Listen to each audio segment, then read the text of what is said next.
Okay, what's going on, everybody? I'm stoked today. We got someone that is just young hustler, grinding every day, and up and coming, managing a team.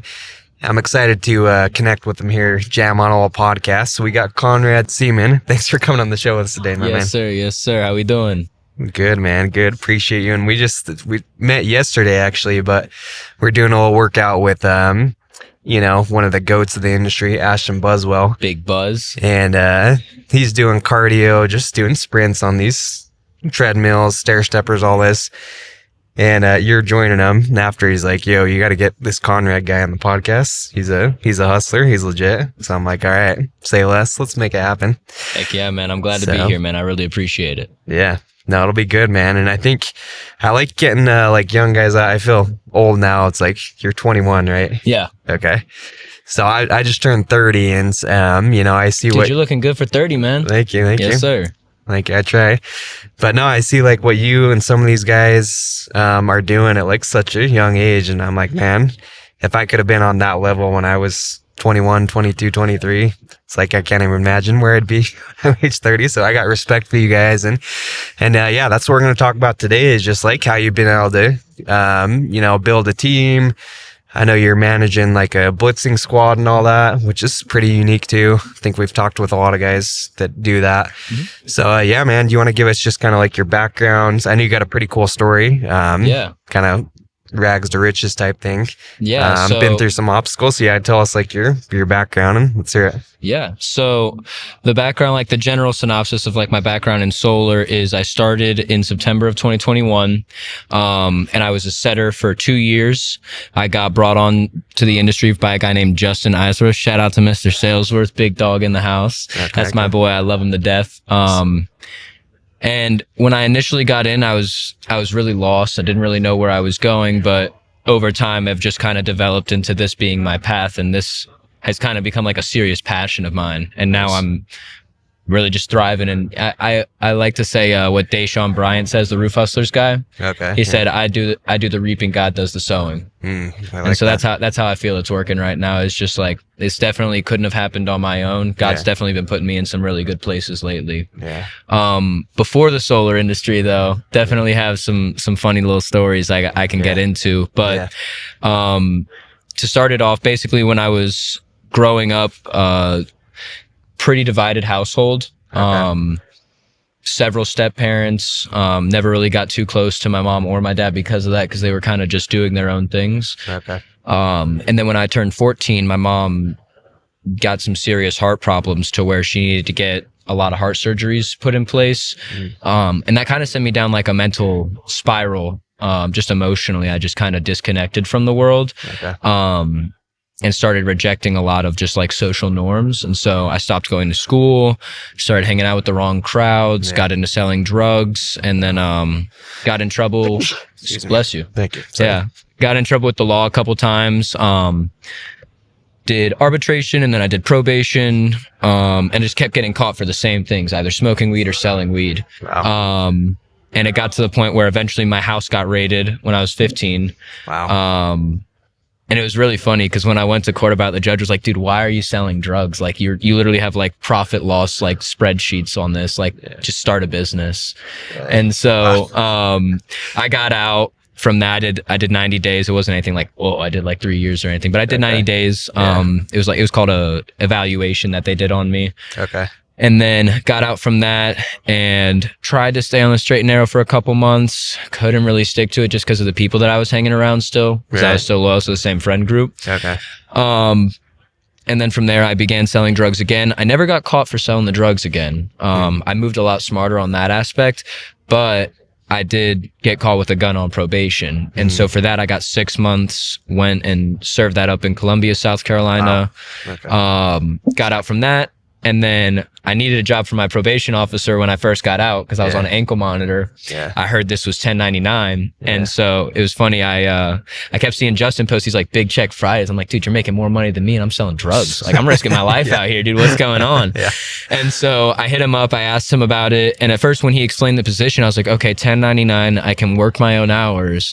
That means that I can sell weed and tell my PO that I'm selling solar. This is great. Yeah, perfect. Yeah, exactly. And so, I ended up selling one solar deal that like made me as much money as like the past like 10 transactions I had made, you know, in the other side of things. Yeah. And I was like, okay, well, this is real. I don't have to risk my life to make this kind of money anymore. Yeah. And so from there, I slowly transitioned out of it. It definitely wasn't like a clean transition. Okay. But I transitioned out of that space and into the solar space, and slowly but surely just like not, you know, hating the people that I was hanging around before. Yeah. I still have love for them, but it just had to become love from a distance, because I just can't live that lifestyle. And I know that if I hang around them consistently, I'm just going to naturally fall back into those patterns. Yeah. Yeah. So I had to disconnect from them a lot and lean a lot into my new circle that I have now, which is like Chris Underwood, Justin Eisworth, a lot of really, really good, strong mentors in the industry that I look up to as not just mentors in the solar space, the sales space, but like really father figures. Like they really changed the entire course of my life. Like I don't know where I would be right now without that. Yeah. And That's then awesome. yeah, that pretty much brings us up to present day. Yeah, that's sick, man. And I love hearing those stories, kind of comeback stories. And we were just talking before we hit record, just like how cool it is to see guys that were kind of like, you know, struggling with all this crazy stuff and then come out on the other side and have a lot of success. I feel like that's where the best guys come from. At least when I'm bringing in guys, like the best talent I've found is anyone who's been through like extreme turmoil, like ex-special forces guys, ex-Marines, ex-law enforcement's generally really good at this. But at the same time, recovering addicts, you know, so that have gotten clean. They're some of the hardest hustlers we have. Yeah. Or ex-drug dealers. They have that drive naturally, you know? And it's really cool to be able to put those guys in a position to win, you know, legally. Yeah, so true. It's funny. We always joke in San Diego because, we all have a lot of similar guys and stuff. So we always joke that we just need to go to like, you know, addiction recovery meetings or like hit up the penitentiary, use those as give a little TED recruiting. talk. Yeah, exactly. Because that's so true. You know, like I'm sure you know Jake Ransom. Yep. He's a director over down in our office, in San Diego, and same thing, you know, he had a past like that, drugs, addiction, and, you know, he's leading an entire region now. And, I mean, you name it. I think anyone that's been in solar can see a lot of guys that have crushed it. Yeah. Well, haven't gone through these struggles. So, why do you think it is? Why do you think, I mean, I'm sure some of it is obvious, but for you, what do you see or what do you think makes these people want to hustle harder? Why do you think they tend to have more success than maybe just like an average guy? I think that, especially with addicts, the reason why they'll have a really strong hustle is because naturally when you have it, like I naturally have an addictive personality. Like I struggled with substance abuse earlier in my life, and I'm still, you know, I'm working on that for sure. But having that addictive personality naturally, you just replace one addiction with another. It's not like I'm just cutting out addiction entirely. I'm not just like white knuckling cold turkey and going sober. Or like white knuckling going away from that fast cash lifestyle, because that lifestyle is very addicting. Getting the cars, going to the clubs, having instant cash in your hand, $1,000 plus profit when you just gave someone a bag of something. It's weird, you know? And so replacing that addiction just with a new addiction of wanting better for yourself, when people can start to get on that, it's a very hard transition to make in the beginning pieces, because you'll feel lost unless you have the right mentorship. But once you get into it and you've started to see the accolades, the dopamine hit that I get, just anytime I have a serious level of success, or I have someone call me like thanking me for a training that I gave them or anything like that, it's so fulfilling. And on the other side of it, I don't feel shame about it at all. Like before with my addictions, I would feel shameful with myself.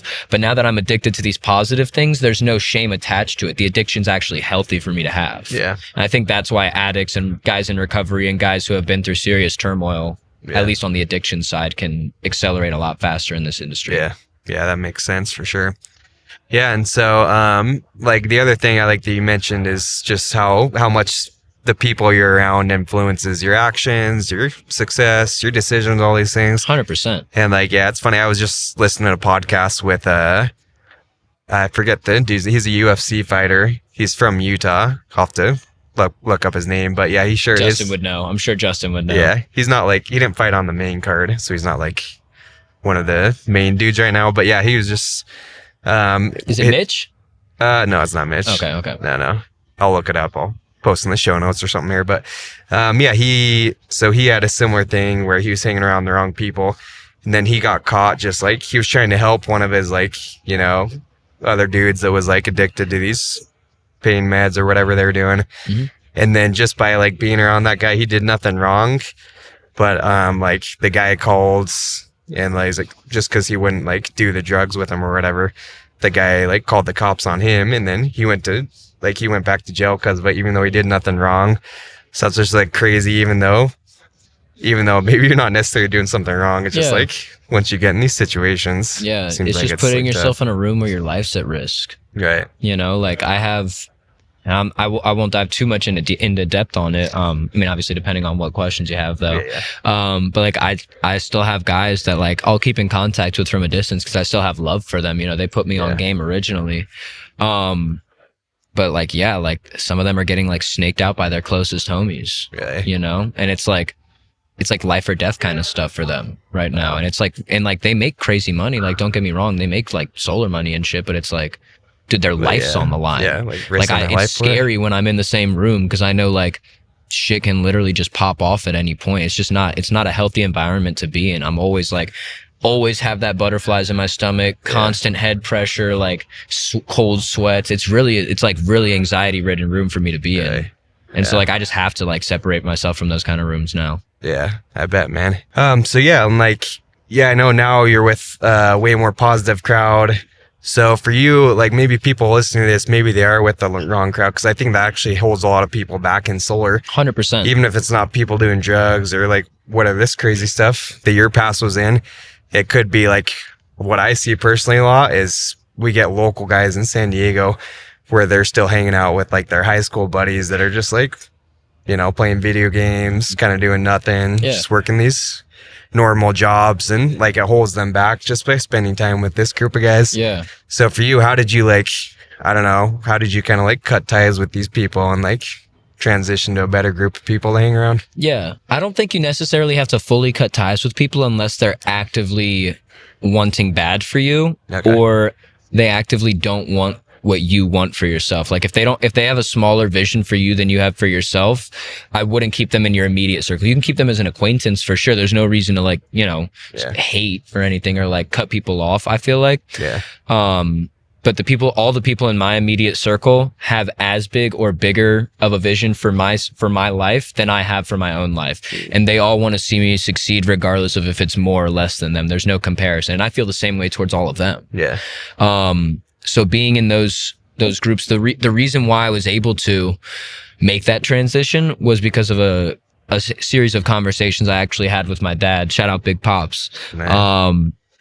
He said that I need to put my life vest on first. I need to put my air mask on first. He loves talking in analogies. He's Sandler certified trained. He loves all that stuff. But one of the things he said was like, when you're on the airplane, what do they tell you every time before takeoff? You have to put your air mask on first. True. So I just started thinking about myself first, and what I really want for my life. And I'm still figuring that out. Like, don't get me wrong, I don't got everything figured out. Faith is a huge thing that helps me, you know, take the stress off of not knowing what the next steps are being, just knowing that I need to go in the general right direction. Yeah. But with finding the right people to surround myself with, naturally, when you begin to stray away from those old environments, as long as you're a sociable person, and especially if you're in this industry watching this right now, you are naturally, it's not going to be too much of a challenge for you to find a new group of hustlers, a new group of winners. Yeah. And it's all about just going out and making that interaction. Like, you don't have to get it right every time. Like, our job's to face rejection. You're going to face rejection when finding that new group of people. And you might not find the right group for the, like, you know, at first. It's going to, it may take some time to really find a group that you click with. I was blessed enough to have found one immediately when I got into this space. But for a lot of people, it's going to take time. You just have to trust God and trust the process with that. Yeah. Love that. Was it tough for you? Like, as you were kind of trying to like go towards a better group of guys, were your other friends like, oh, you loser, you're knocking on door? Like did they give you a hard time, or was it like anytime someone did that, I was able to quit. I don't deal with that shit. I'll be real. Like, I'm quick to cut a motherfucker off if they talk shit on me. I don't play that. But I will say, what was hard was transitioning away from the fast money, because it's like, you'll have one of your plug homies hit you up. Yo, I can front you this. Yo, I need help moving this. Yo, I can front you this at this price. You can sell it at this price, make this profit. Yeah. And it's hard to leave money on the table, just naturally being entrepreneurial. You want to make that money. Yeah. I guess the biggest issue that I ran into with transitioning out of it was just transitioning away from people who want the best for me. Like, they want good for me, but they don't have the perspective to understand what I want for myself. Yeah. They don't have the perspective to understand that there's things outside of that lifestyle. Yeah. Like, they're good people, they have good intentions, but they just don't have the understanding, Yeah. And I can sit there and battle with them on it, or I can take the time and focus on myself and just show them what the different life can look like. Yeah. And then in their own time, they can come on their own. And that's really the only way to do it. Yeah. Makes sense. Have you been able to recruit any of your, Yeah, like, I old actually crowd? have. It's been really cool. I have I'm not going to name names, obviously, Yeah. but definitely have some homies I've been able to put on. I'm really grateful to have been able to give them this opportunity. Yeah, because that's even better. Then it's like you don't have to Yeah, have it's them. huge. Yeah. You can bring them to your level instead of having them. Yeah. bring And you they don't down. necessarily have to be in the solar space, but like, Yeah. I'll help them write out a business plan for starting a different company. I'll help them write out a business plan or a 5-year plan for what they want their life to look like. Like, I want my homies to succeed. I want to see them eat. Yeah. I just don't want to see them risking their lives to do it every day, Yeah. Yeah. That's sweet, man. And so, like, I know for me, it was like, it took me a while to get the hang of solar and start having success. And some people are different. Some people crush in the beginning, then they go through some bumps in the road and all that. What did that look like for you? Was it like pretty quick success, or did you go through some struggles when you first started in solar? So when I first started, I was on an ankle monitor for the first month and a half or 2 months. Yeah. And that was in the middle of summer. So summer in Charleston, weather's generally above 95 degrees, at least 90. So you had to wear, like, humid hot. Yeah, and I'm pants wearing to, like thick cover it up? jeans to cover my ankle monitor, and like every now and then it'll just beep like boop, low battery, like in the middle of me talking on the Like, door. what That'll is that? ruin a sale real quick. Yeah. Or like I'll be in a home presenting and it'll like vibrate on my leg, like you need to contact your PO. Did that ever happen? Yes, it was very, very awkward. Very awkward. You immediately have to leave, but they don't welcome you in after that. Yeah, that's crazy. But beyond that, like learning the skills was never really an issue for me. I was blessed enough to have, for one, a really good support group. My dad's been in sales and my mom is just unwaveringly supportive of me as long as I'm doing something legal. Yeah. I bet. But so with the support group, I've always had a really solid foundation there with learning the skills because of that. Because my dad's been in sales, I was naturally able to adapt to that. I think the biggest thing was shifting away from a scarcity mindset to an abundance mindset, as well as just shifting away from different actions that I would take on a daily basis towards different things, like replacing, rolling a blunt at the end of the night with like reading a book at the end of the night. Replace watching some bullshit YouTube with watching trainings consistently. It's good. I think where I struggled the most was probably just consistency and having that drive. Because I'm not the best at white knuckling stuff. In my opinion, I think you should make it as easy to win as possible. And then just high leverage the hell out of that.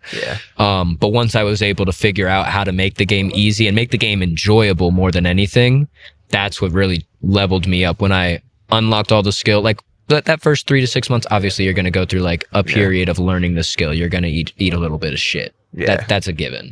And I was okay with that. I understood that from day one. But having the motivation continually and having the ability to enjoy it and make it a game, that was one of the biggest paradigm shifts that I struggled with. But once I unlocked that, 10x my income. Really? Yeah. Okay. Well, was there like a moment for you where it like all changed? Was it right when you got your first sale? You're like, okay, this is legit, and you like dove all in? It wasn't actually at my first sale. It was a while in. I would say like over a year in, because I was still supplementing my income with trapping, just to be honest. Right. Okay. I couldn't think of another word. I was like, that's kind of a ghetto word. I like it. But I was supplementing my income with that, and I had one point where I had made a good play, and I was like just looking at the money, and I was like, I'm so fucking disappointed in myself. Like, Yeah. it doesn't matter how much of this, like, I'm literally like, I'm looking at the stack of money. I'm like, this is not worth my life. Like, this just does not mean anything to me. Yeah. And then right after that, I had a conversation with Justin, talking about just how I didn't have any clarity on my vision and how I just didn't know where I wanted to go next, because I was just really scared. I'd never been in any type of legal space, period, let alone a group that's like so transformative and wants to change your life on a day-to-day basis, like such a positive peer group. Yeah. I was just so out of my element. But then I had a conversation with him in 2023. He ended up taking me under his wing for the entire year. Justin did. And I just went around with him every single place he went. Any blitz he went on, I was there. Nice. Any anytime we were selling in market, I was there. I was at his house minimum once a week. Yeah. And I still am. I mean, like, that's my dog to this day. Nice. Like, I'm ride or die for that guy. Yeah. Yeah. But him taking me under his wing last year really transformed me and leveled me up for sure. Yeah.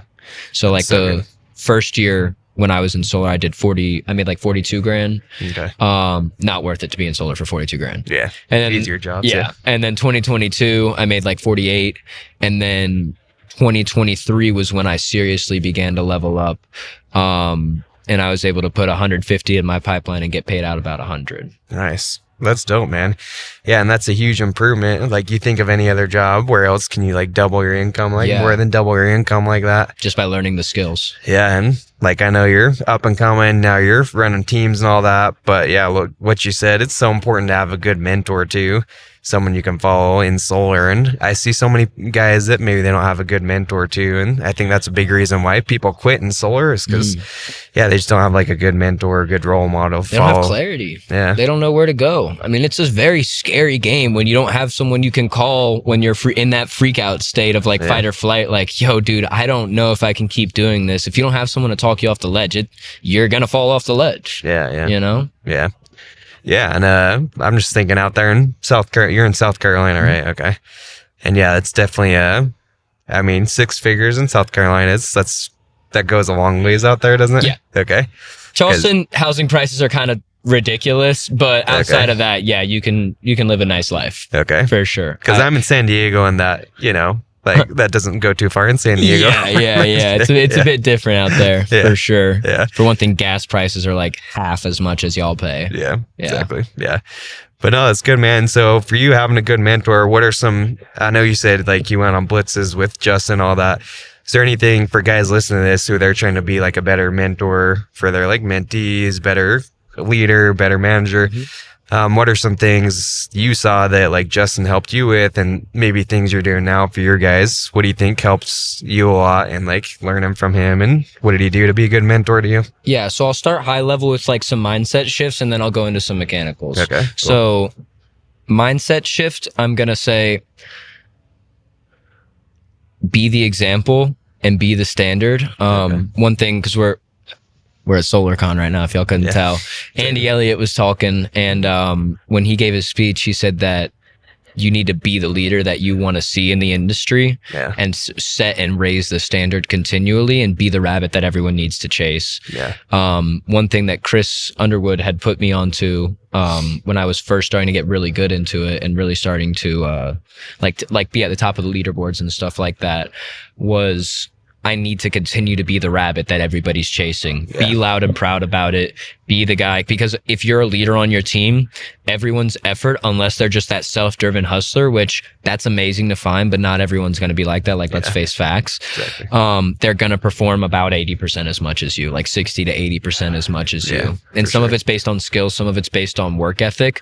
But however much you limit yourself, know that generally your guys are going to perform a little under that. True. Yeah. So that's the high level shift of just being the rabbit, being the example, being the standard. Yeah. Going into mechanicals, one thing I will say that is a really huge piece of leadership that we try to embody, at least with our, like the campaign team, is we do not complain down the down line period. So I do good. not complain to guys who can't solve the problem. Love it. Yeah. I only, and I don't complain. I will bring an issue and possible solutions at the same time to someone who's higher up on the chain that can affect that change. Yeah.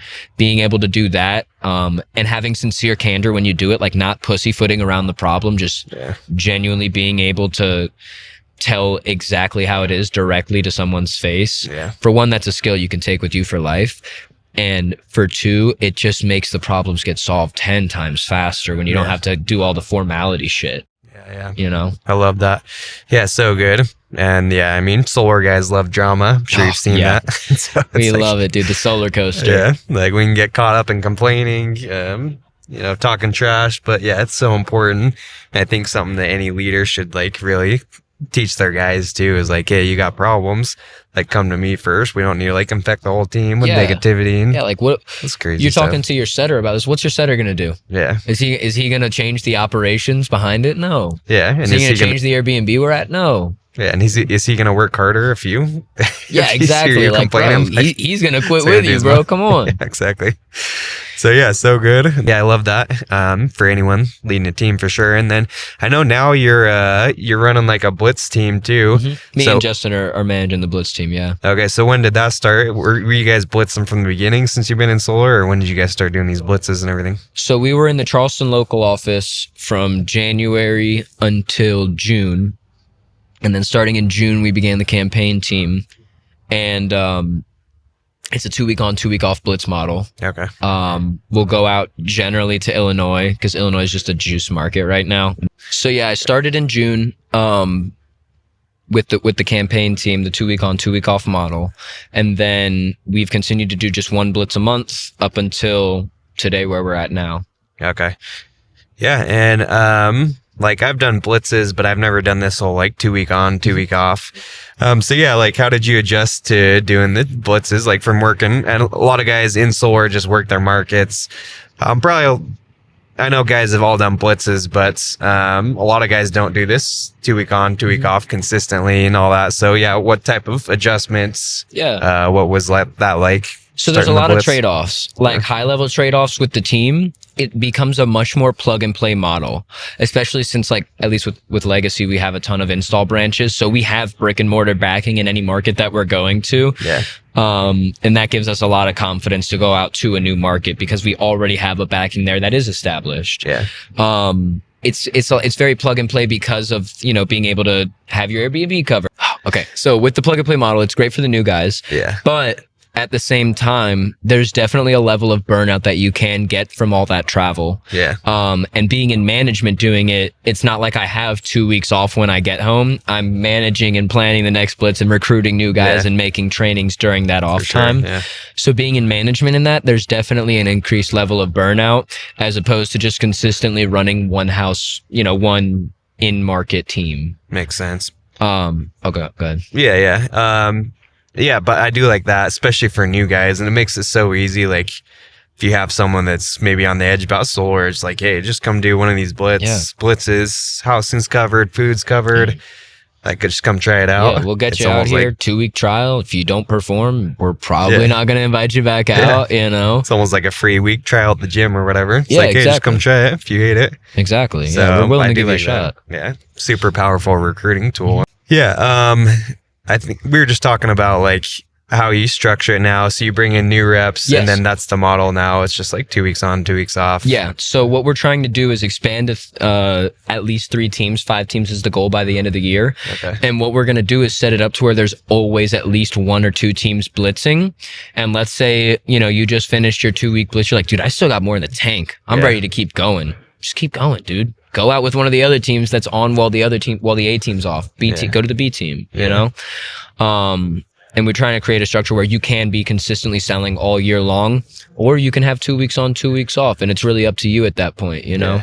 We have like a draft list. There's a certain number of slots of each people that can go on each blitz. And then once that fills out, it's like, tough shit, you know, you're kind of SOL there. You can't come on this blitz. But as long as you want to keep going, you could keep going. And, you know, if you don't want to go, we can put you in the reserve tank. As long as you're not doing anything unethical or you're not just like not working, we'll continue to keep you in the reserve for whenever you're ready to pop back out. Yeah, that's cool. And for people that maybe they haven't done blitzes before, because I've been on blitzes too. They're like, you know, crashed and burned and not good structure and all that. So what do you guys do to like structure it? Is it like meeting every day, go out at this time, come back? Like what do you feel like makes a successful blitz, and maybe what are like some mistakes that you saw? There's a couple non-negotiables. I think one mistake that a lot of people make is the end of the night. I think a lot of downfalls to a lot of blitz models that I've seen has been that like at the end of the night you can kind of just do whatever you want. You can go to the bar, you can go to the club, you can go turn up and be hungover the next day. And that's just not a healthy environment. That's not the culture that we want to cultivate. So with us, we have like a strict dry house policy. That's good. No drinking at all, no drugs at all. Awesome. That's helped a lot with just like, it takes a lot of the BS out of it, because there's no emotional distraught from being hungover or like some violently drunk guy who gets crazy when he drinks. Like that's just not an issue for us, because it's just a dry house. And if you violate those rules, there's no like second shot, like you're out. That's just a non-negotiable. That's good. And I think another pitfall that I see with a lot of blitz models is there'll be like, or just models in general, is there'll be like a top performer that you're scared to let go of because you're worried about replacing him, but he's toxic to the team, or he's just toxic in general. He's not the best kind of guy or the best kind of girl, you know? Cut those people out. It's literally a cancer to the team. So don't be afraid to cut those cancerous top performers out if you need to. You know, obviously have that conversation with them. That's where the sincere candor of just being able to be direct with them and telling them they need to change their act. That's where that comes in handy. But if you see someone who's just consistently being toxic and being, you know, a negative addition to the team, they're detracting from it, not bringing more towards it, cut them out. Beyond that, with our culture itself, we're cultivating a culture of every single person wants to help each other. We're not just there for ourselves. Yes, we're there for ourselves. Yes, we're there for our families. Obviously, as I said earlier, you got to put your life mask on first. I get that. But beyond that, I want to see everyone eat, dude. I don't like, one thing that I get into arguments with like different EPCs around here is like, oh, red line this, red line that. Why would you let them have such a high red line? I'm like, dude, let them eat.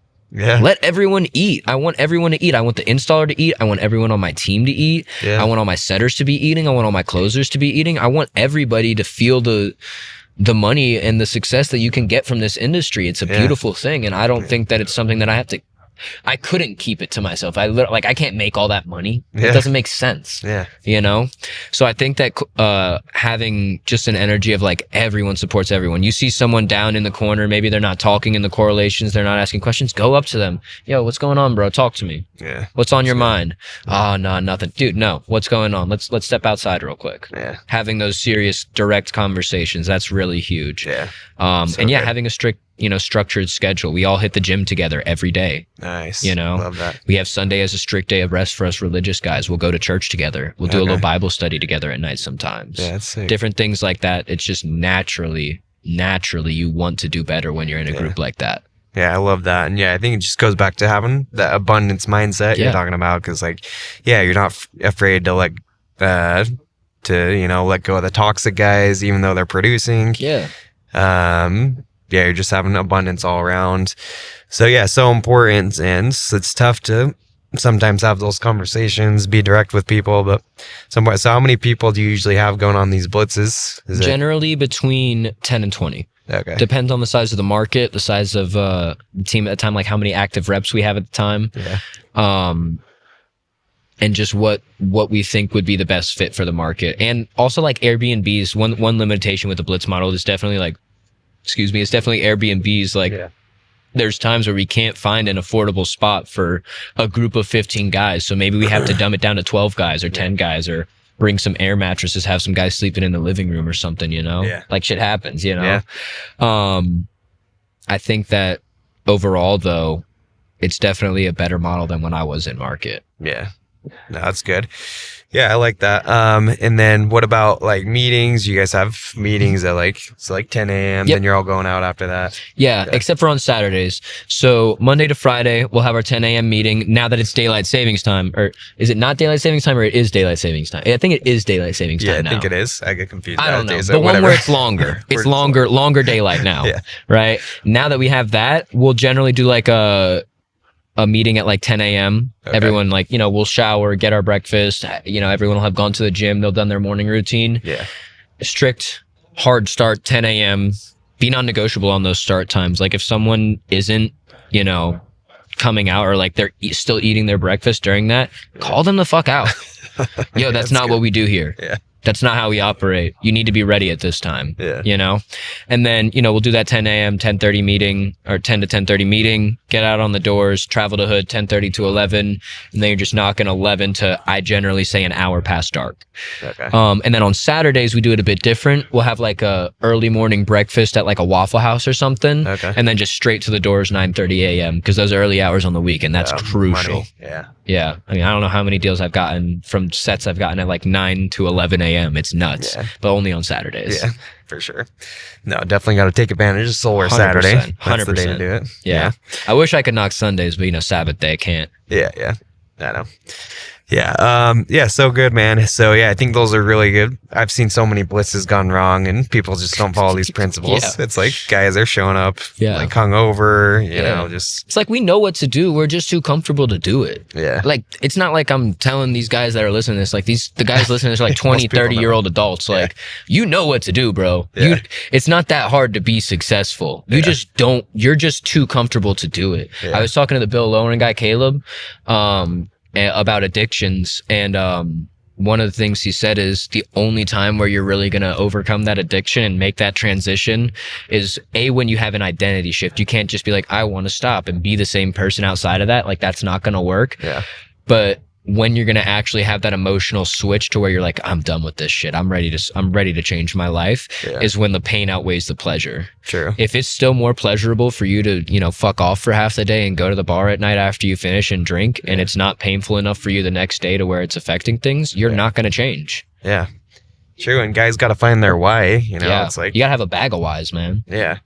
It's like, that's obviously going to affect how much they're making too. It's like, there's no way you can be as successful like, as if you're not hungover or whatever. Yeah. Like, how's that going to affect you on the doors and closes? Yeah. So, but yeah, no, it can be tough. I think that you can have like, when I say a bag of whys, I want to specify. You can have toward whys and away whys. Alex Hormozy talks about a rat in a maze.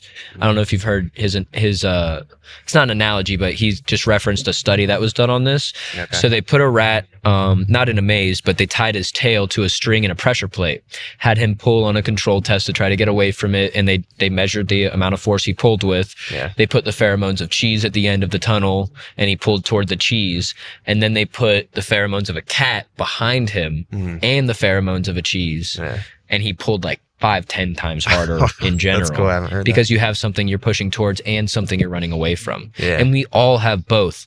All of us want to be better. All of us want to be that example for our families, for our kids, for our teams. Yeah. But at the same time, we all have demons we're running away from. We all have turmoil that we're trying to change from identifying with, Yeah. And I think that not trying to focus on one or the other, but having both in your bag, in your arsenal, that's super crucial. Like there's times on the doors where I'm like, dude, I don't want to go back to selling drugs. Fuck that, dude. I'm ready to keep knocking. And there's also times on the doors where I'm like, these are the accolades that I need to acquire in order for people to listen to me when I'm talking in situations like this. Yeah. I have my toward and my away. Yeah. That's fire, bro. And that's something I forget about a lot is, we all know, okay, like, the punishment or maybe we have the reward, but most guys don't have like both. I just saw a speaker the last event I went to, and he was talking about that, like, okay, how much harder would you work if you knew at the end of you hitting your goal you had like a trip to Italy on the line, and you're gonna have like a Lambo waiting there, go to all the spots overlooking. And then imagine how much harder you'd work if on top of that, they'd fire you if you didn't. So that's an extreme version, obviously, but like, that's just for the example's sake, Yeah. So good. So like you need to have both reward and 100%. the pain if you don't hit it. But yeah, man, so many good principles there. And as we start wrapping up, Conrad, I want to hear. So I've never sold in the Illinois market. Yeah. So just to give like people listening maybe some like tangible things. Guys love hearing like the one-liners, objections. Yeah. So I want to hear Illinois. What are maybe like some common objections you get out there? What's been like? Yeah. Maybe some differences versus South Carolina. Or what do you see out there? Yeah, so a big difference is that like we've been established, Legacy's been established in Illinois for like 7-8 years now. Okay. As well as South Carolina. But the difference is that the incentives in South Carolina have been around for so long. So like when you go knock and you're the 10th, 20th guy, it's like not a big deal. Yeah. But because there was such a rapid transition of incentivizing solar in Illinois, I think that people are having a seriously abrasive reaction to 10 to 20 guys coming to their door in a quarter or in a couple months, or even in a month in some markets. Yeah. And that's just because, for their entire lives, they've lived in this small town of a population of like 10,000 or less. Yeah. Like they know every single person in the town and they've never had their door knocked for a single thing other than their neighbor wanting to borrow some milk. Yeah. And then 10 solar guys that all got recruited from University of Illinois come knock their door all at the same time within like a couple months span. Like they just grew really abrasive to that. So one big thing is just differentiating yourself on the door. Okay. I mean, there was a point where like, dude, I just like, as soon as they open the door, I just do a backflip. Like just something, really? Go up to the door. Oh, what's up, big dog?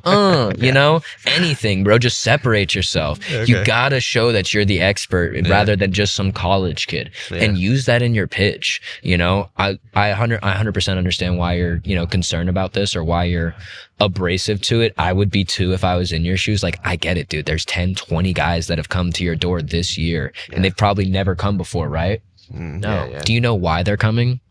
They're just trying to sell their solar panels. Yeah. Do you know why they're selling solar right now specifically? Why every single guy is coming about solar for this house? I don't know. They want to make money. Here, come with me. I'll show you. And then I'll walk them out front and I'll point to their roof. And I'll see how much sunlight you're getting, bro? That's why 10 to 20 guys have come. They probably haven't explained it right. I'm assuming you probably just haven't gone solar yet because it's generally one of a couple things. One is people just haven't had the time to look at it, which I understand. I can hear the kids in the background. You're a father. I get it. You don't have the time to look into these kind of things. Yeah. Another aspect of it is there's a lot of misinformation in the market, and not just misinformation, but when a kid comes up and, he hears about the kind of opportunity you can have where like, oh, I can just go knock on doors and make money while I'm in college. Great. Yeah. And they don't really study. They just get kind of like an iPhone script. They can spread some misinformation. It's not like they have bad intentions, but they just don't understand, and they're not really trying to put you in the best position for yourself and your house. Yeah.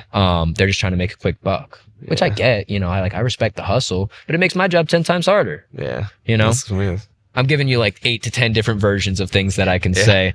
But in the introductory period, separating yourself from the standard guy and being like, listen, I'm the solar authority for the area, or even being like, yeah, I actually got allocated to the area because there's so much misinformation coming around.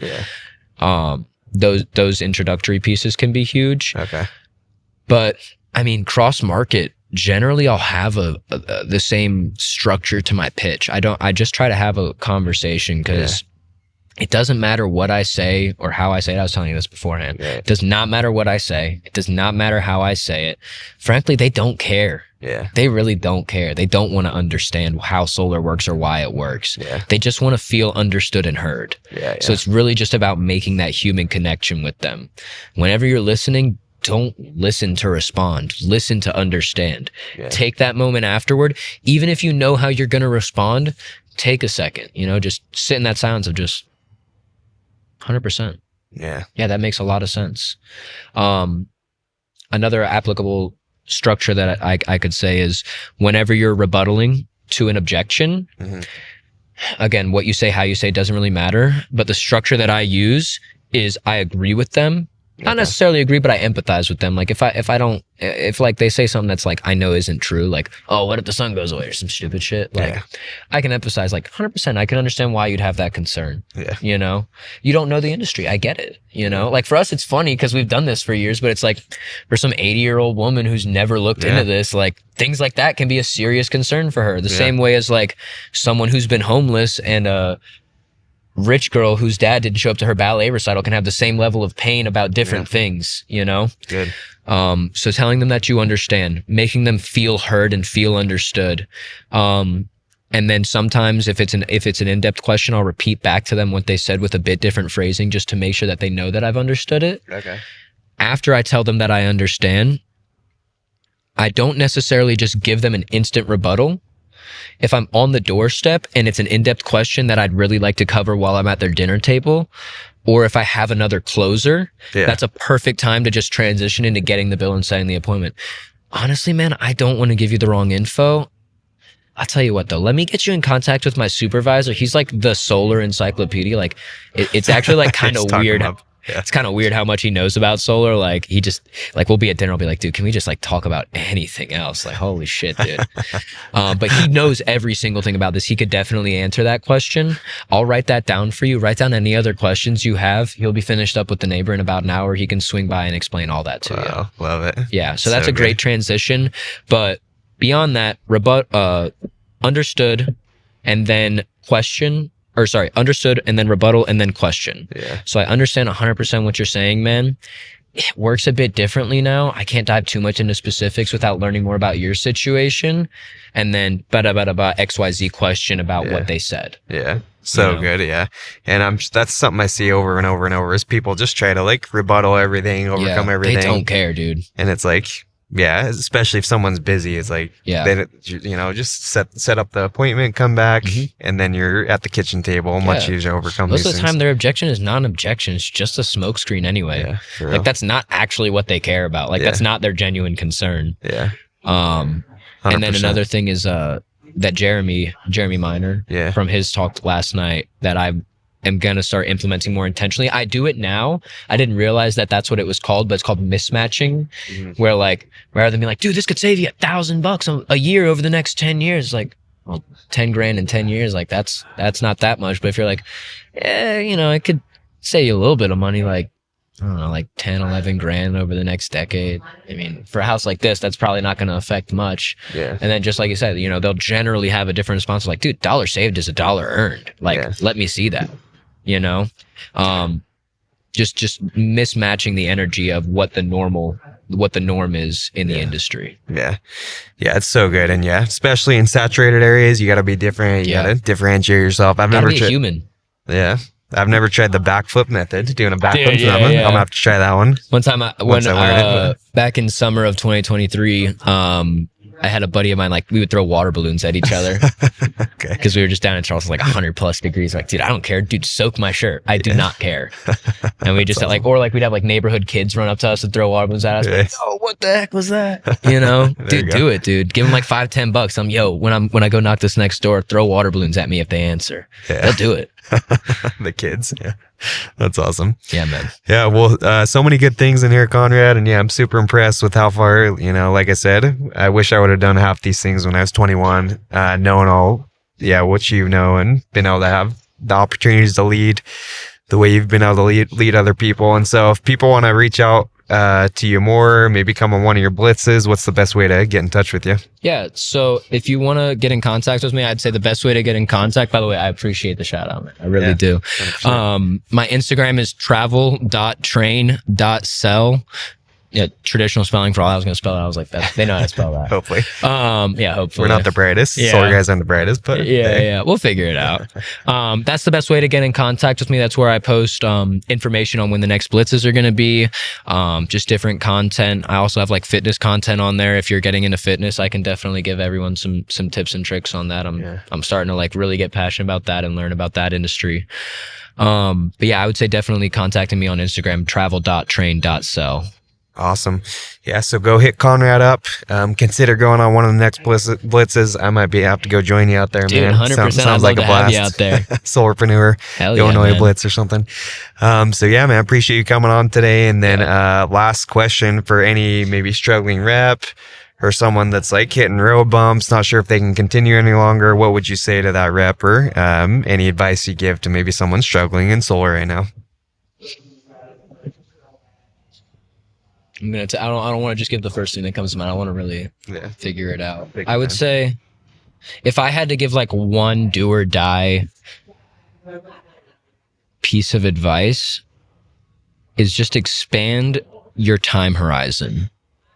When I first got into the industry, I was like, how do I make money this week? How do I make money next month? And that's hard to do, you know, how to expand beyond that when you're broke. I get it. But the sooner that you can transition to what does my next 5 years look like? What does my next decade look like? The more success you'll have. Like the longer that you can delay that level of gratification, the stronger the compound effect is going to hit as long as you stay consistent with your action. Yeah. And then I don't know how religious anyone is, and I don't want to force anything upon anyone, obviously, but I seriously recommend picking up the Bible. I'm not saying be Christian. I'm not saying, you know, you have to do all that stuff, but just create a relationship with whatever you deem God is. Yeah. I think that's really huge, because before that, I had a lot, whenever I'd have uncertainty, I didn't know what to think or what to do. But now anytime I have uncertainty, sometimes I'll say it out loud, like, it's not for me to know what the next step is, but I know that as long as I continue down this path, God's got me. Yeah. You know, 100%. Love it, brother. Yeah. So have a higher power. I think these things are so important, whether you believe in God or not. Like, at least have a higher power, something you're looking above to. And yeah, so many things we went through. Make sure you get around the right people, like Conrad was talking about. Be careful with who you're surrounding yourself with, and then be intentional. Think long term. Yeah. Right? It's like this is a marathon. It's not a sprint. Seriously, even though I know you guys are sprinting on the 2-week blitzes, but yeah, like, thinking long term about it. Yes, right? sir. Yes, sir. So thanks again, Conrad. Guys, go hit him up. Let him know we appreciated him coming on the podcast, and look forward to doing another one in the future, man. You're welcome back 100%, man. I anytime. appreciate you. Okay, appreciate it.